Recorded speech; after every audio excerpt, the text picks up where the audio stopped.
सत्य हमारे सामने होता है, लेकिन फिर भी हम उसे कभी स्वीकार नहीं करते।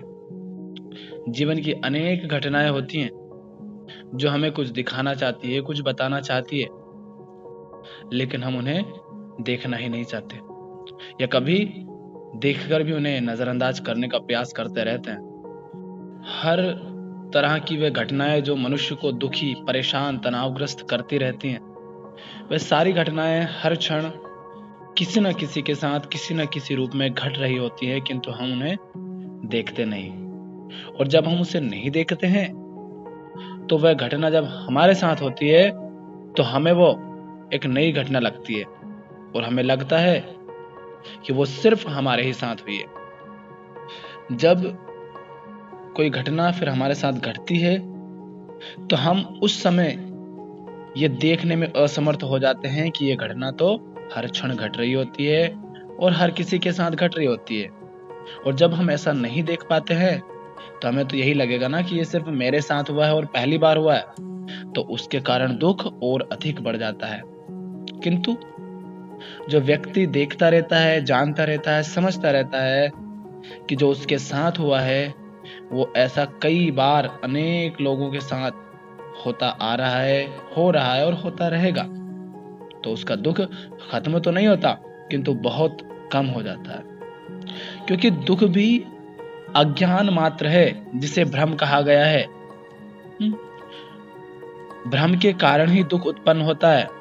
जो जान जाता है कि दुख क्यों उत्पन्न हो रहा है, दुख का कारण क्या है, फिर उसका दुख अपने आप ही तिरोहित होने लगता है। जैसे बुद्ध के बारे में एक कहानी है कि बुद्ध ज्ञान प्राप्ति के बाद जब राजा बिंबिसार के यहाँ गए थे तब कुछ चर्चा कर रहे थे या भोजन कर रहे थे।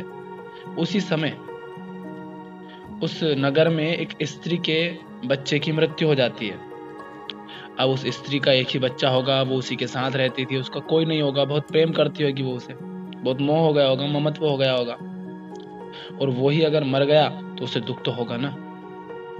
पर अब क्या करती, वो रो रही है, सब उसके बच्चे को उससे छीनने का प्रयास कर रहे हैं, कह रहे हैं कि ये मर गया है, अब ये नहीं जागेगा, इसको जला दें, दफना दें। पर स्त्री स्वीकार नहीं कर रही, मानने को ही तैयार नहीं है, बिल्कुल पगला गई है। क्यों? क्योंकि वो उस बच्चे के मोह में, प्रेम में, उसके ममत्व में पूरी तरह से अब अंधी हो गई है और उसका मन ये स्वीकारने को तैयार ही नहीं है कि उसका पुत्र मर चुका है। इसलिए वो बहुत दुखी है। वो सोती जागती हर समय उसको पकड़े बैठी है। तो बुद्ध जैसा कि उनके चाहने वाले भी थे, तो उनसे नफरत करने, उनसे घृणा करने वाले भी लोग थे। तो जो उनसे घृणा करने वाले लोग थे, जो उनके बारे में बुरा समझते थे, उन्होंने सोचा कि चलो इस स्त्री को बुद्ध के पास भेज देते हैं कि बुद्ध इसके पुत्र को जिंदा कर देते हैं, तो बुद्ध की परीक्षा भी हो जाएगी, देखते हैं कि फिर उस स्थिति में ये क्या करते हैं। तो उन्होंने कह दिया उस स्त्री से कि नगर में या गांव में या शहर में बुद्ध आए हैं, तुम अपने पुत्र को लेकर, अपनी समस्या को लेकर उनके सामने जाओ, तो वो तुम्हारी समस्या को ठीक कर देंगे। स्त्री अपने बच्चे को गोद में लेकर दौड़ी दौड़ी आती है, बुद्ध के सामने रख देती है और कहती है कि आप अगर वास्तव में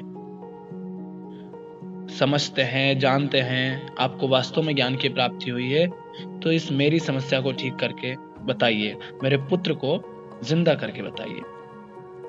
मैं अपने पुत्र से बहुत प्रेम करती हूँ, इसे जिंदा करिए। बुद्ध ने कहा ठीक है, तुम्हारे पुत्र को जिंदा कर दूंगा, किंतु उससे पहले तुम्हें एक काम करना होगा। स्त्री ने कहा बताइए। मैं जरूर करूं, हर काम कर सकती हूँ मैं मेरे पुत्र के लिए। बुद्ध ने कहा कि तुम्हें अपने इस गांव में से ऐसे घर से सरसों के कुछ दाने लेकर आने हैं, मुट्ठी भर दाने लाने हैं, जिस घर में आज तक किसी की मृत्यु नहीं हुई हो।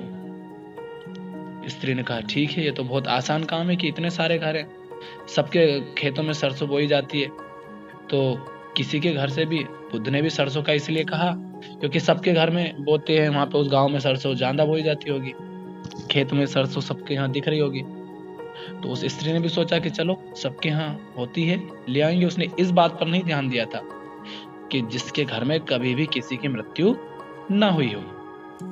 वो जाती है, पहले घर जाती है और पूछती है कि आपके घर सरसों के दाने हैं? तो कहते हैं हाँ है। फिर उसे याद आता, अरे जिसके घर मृत्यु नहीं हो कभी भी, उस घर से लेना। तो वो पूछती है, तो कहते हैं कि सबके घर मृत्यु होती है, हमारे दादा परदादा, उनके दादा परदादा, मृत्यु तो होती रहती है। किसी ने कहा, फिर अगले घर गई, फिर अगले घर गई, फिर अगले घर गई, तो कोई कह रहा कि अभी अभी उनके बेटे की मृत्यु हुई है, कोई कह रहा उनके पिताजी की मृत्यु हुई है, कोई कह रहा उनके भाई की मृत्यु हुई है, कोई कह रहा कि अभी सभी तो मरते हैं, हम भी मरेंगे।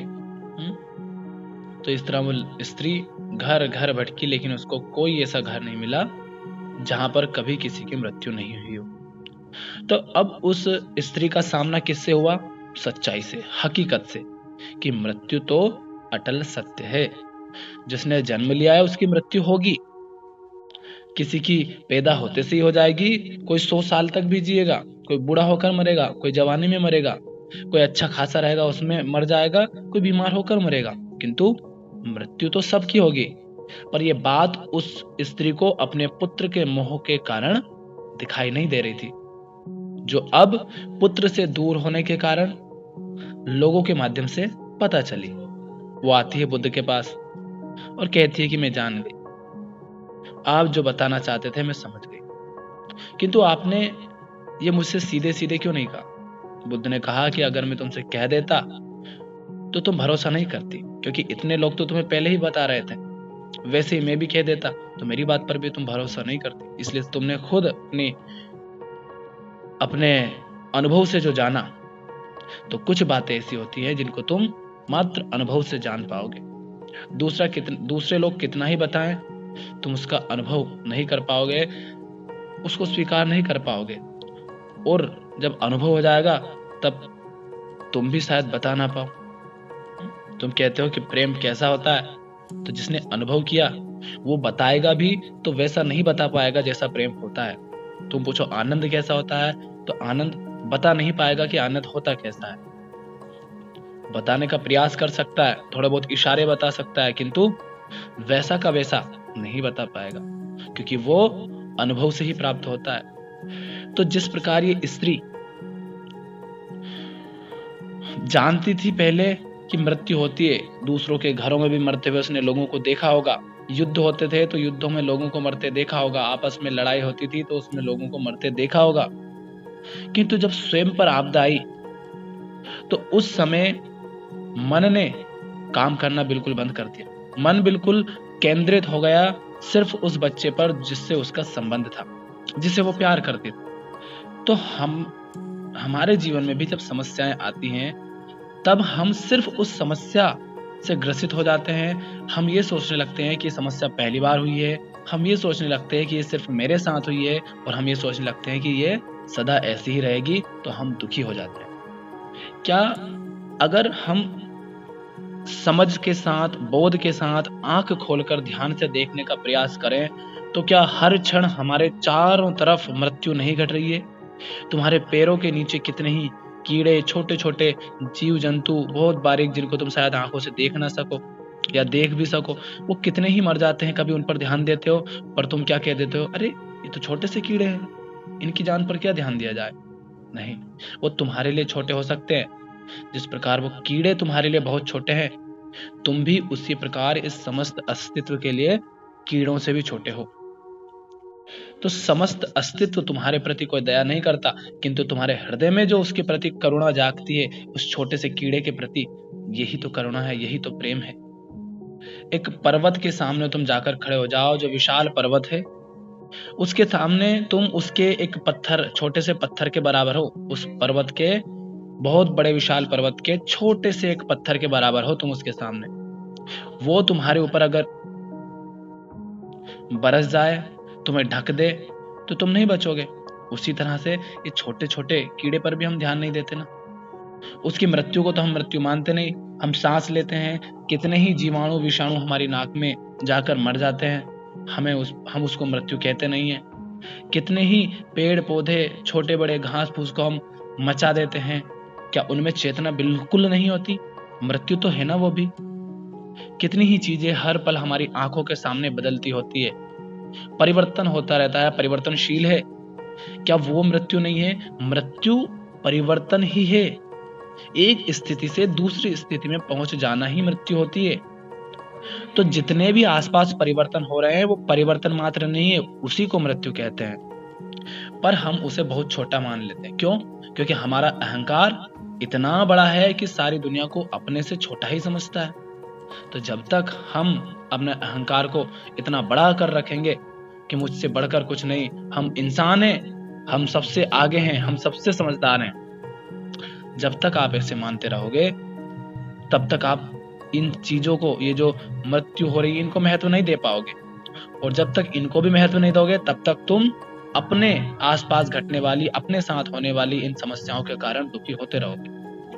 तुम एक पेड़ काट देते हो, उस पेड़ पर न जाने कितने घोंसले थे पक्षियों के और पशुओं के रहने का बसेरा था, वो सारे गिरते हैं और कितने ही पक्षी मर जाते हैं। तुम उनकी मौत को मौत नहीं कहते ना, पर क्या वो मौत नहीं है? तुम एक मधुमक्खी का छत्ता तोड़ लेते हो, कितनी मेहनत से उन सब ने मिलकर वो छत्ता तैयार किया था, अपने रहने के लिए, अपने भोजन के लिए, अपने बच्चों के लिए, अपने अंडों के लिए। किंतु हम अपने स्वार्थ के चलते थोड़ी सी देर लगती है उसमें उसे तोड़ देते हैं। कितनी ही मधुमक्खियां मर जाती है किंतु हम उसकी मृत्यु को देख नहीं पाते। हम नहीं कह पाते कि ये भी तो मृत्यु ही घट रही है। किंतु जब हमारे साथ होता है तब हम दुखी होते हैं। जरा सोचो कि तुमने किसी का बना बनाया घर बड़ी मेहनत से जिसने तैयार किया, उसे तुम सिर्फ कुछ स्वाद के चलते बहुत आसानी से तोड़ देते हो, नष्ट कर देते हो। सोचो कि तुम कहीं पर बाहर गए हो घूमने और तुम घर आकर देखो तो तुम्हें पता ही ना चले कि तुम्हारा घर कहाँ है, फिर क्या होगा? तो हम इसीलिए दुखी होते हैं क्योंकि हम आसपास घटने वाली घटनाओं को ना तो देखते हैं, ना उनको महत्व देते हैं। नहीं तो सत्य इतना स्पष्ट है, बिल्कुल तुम्हारे सामने, तुम्हारी आंखों में बसा है। सत्य को कहीं दूर जाकर खोजने की आवश्यकता नहीं है। सत्य जितना तुम्हारे करीब है उतना करीब कुछ और है ही नहीं। बस आवश्यकता है कि तुम हर क्रियाओं पर, घटनाओं पर, अपने साथ होने वाली, अपने अंदर, अपने बाहर होने वाली बातों पर, चीजों पर ध्यान देना शुरू करो। जब तुम बाहर सच्चाई देखने लगते हो, बाहर तुम्हें सौंदर्य दिखाई देने लगता है, बाहर तुम्हें सत्य दिखाई देने लगता है, बाहर तुम्हें प्रेम और करुणा दिखाई देने लगती है, इसका अर्थ होता है कि तुम्हारे अंदर भी वो है। क्योंकि बाहर तुम्हें वही दिखाई देता है जो तुम्हारे अंदर है। बाहर की सुंदरता तुम्हें तभी सुंदर दिखाई दे सकती है जब तुम्हारे अंदर कुछ हो जो सुंदर हो, जिसे सुंदर कहा जा सकता हो। तो संसार में भी सत्य तभी देख पाओगे जब तुम्हारे अंदर सच्चाई होगी, जब तुम्हारे अंदर सत्य होगा। कोई भी घटना फिर तुम्हारे लिए इतनी बड़ी नहीं होगी कि जो तुम्हारे मन को इतना विचलित कर दे कि तुम्हारा मन काम करना ही बंद कर दे। लेकिन उसके लिए तुम्हें हर घटना को ध्यानपूर्वक समझना होगा, देखना होगा तुम क्या कर रहे हो, क्या सोच रहे हो, क्यों कर रहे हो, कैसे कर रहे हो, सब पर तुम्हें ध्यान देना होगा। आत्मज्ञान की शुरुआत भी यहीं से होती है। आत्म माने स्व, स्व माने ये जो मैं करता रहता है स्वयं के बारे में, कि ये जो स्व है जो अपने आप को मैं करके बोलता रहता है, इसको समझना, इसके क्रियाकलापों को, इसकी क्रियाओं को, इसके कारनामों को समझना ही आत्मज्ञान होता है। फिर जब तुम जानने लगते हो कि उसकी मृत्यु, उस छोटे से कीड़े की मृत्यु भी तुम्हारी मृत्यु से कोई छोटी नहीं है, जितना वो खास नहीं है तुम्हारे लिए उतने ही तुम भी खास नहीं हो इस अस्तित्व के लिए। जब तुम ये जान जाते हो तो तुम्हारे मन में, तुम्हारे हृदय में हर जीव, पशु, पक्षी, जानवर, पेड़ पौधे, पत्ती, सब के प्रति करुणा उठने लगती है। फिर तुम एक पत्ती को भी नहीं तोड़ते हो बिना मतलब से। तुम पेड़ों को भी फिर उसी तरह से छूते हो जैसे किसी बच्चे को छू रहे हो। जब उसके नीचे सोते हो तो ऐसा लगता है जैसे कि किसी की गोद में सोए हो, क्योंकि तुम अब बिल्कुल अहिंसक हो जाते हो। अपने स्वार्थों के लिए किसी तरह की हिंसा तक नहीं करना चाहते, किसी का शोषण नहीं करना चाहते। फिर तो दूसरों के लिए, उनका भला करने के लिए तुम खुद पर कष्ट आमंत्रित कर लेते हो और उन कष्टों में भी तुम खुद को आनंदित पाते हो। क्यों? क्योंकि तुमने दूसरों को दुखों से मुक्त रखा। तो अपने आसपास घटने वाली, चाहे वो तुम्हारे साथ घटे या किसी और के साथ घटे, उन घटनाओं को देखो, समझो और जानो कि क्या ये घटनाएं सिर्फ उसी के साथ हो रही है या किसी और के साथ भी हो रही है, और अगर इन सबके साथ भी हो रही है तो मेरे साथ भी हो सकती है। तो ध्यान रखो कि जब ये मेरे साथ घटे तब मुझे याद रहना चाहिए कि ये घटना तो सबके साथ होती है और होनी ही है और होती रहेगी। फिर तुम जानने लगोगे कि कोई व्यक्ति दुखी होता है तो उसे कैसा लगता है, वो दुखी क्यों हो रहा है, उसके दुख का कारण क्या है। तुम उसे दूर करने का प्रयास करोगे। किसी के बीच झगड़ा हो रहा है तो तुम उस झगड़े को समझने का प्रयास करोगे ताकि किसी और के साथ ऐसा ना हो। तो अपने आसपास घटने वाली सुख दुख हर तरह की घटनाओं पर इस तरह से ध्यान दो कि उसे समझ जाओ कि यहाँ पर हो क्या रहा है और क्यों हो रहा है। किंतु किसी भी चीज को नजरअंदाज ना करने का प्रयास करो। तब तक नजरअंदाज ना करो जब तक उसकी व्यर्थता को, उसके मिथ्यापन को जान ना लो। और एक बार जब जान लो कि ये व्यर्थ है, ये मिथ्या है, उसके बाद तुम उसे नजरअंदाज करते चलो। क्योंकि बिना उसके मिथ्यापन को, उसकी व्यर्थता को जाने बिना ही अगर उसे नजरअंदाज करने का प्रयास करोगे तो जिस दिन वो तुम्हारे साथ घटेगा उस दिन तुम उसे नजरअंदाज नहीं कर पाओगे, उस दिन तुम उसे मिथ्या नहीं कह पाओगे, और उस दिन तुम भी उन्हीं लोगों की तरह उसके दुख के तले, उसके दुख के बोझ के तले दब जाओगे और खुद को कष्ट में, दुख में, पीड़ा में पाओगे। इसलिए इनको समझो और जीवन को अच्छे से जीने का प्रयास करो, समझने का प्रयास करो।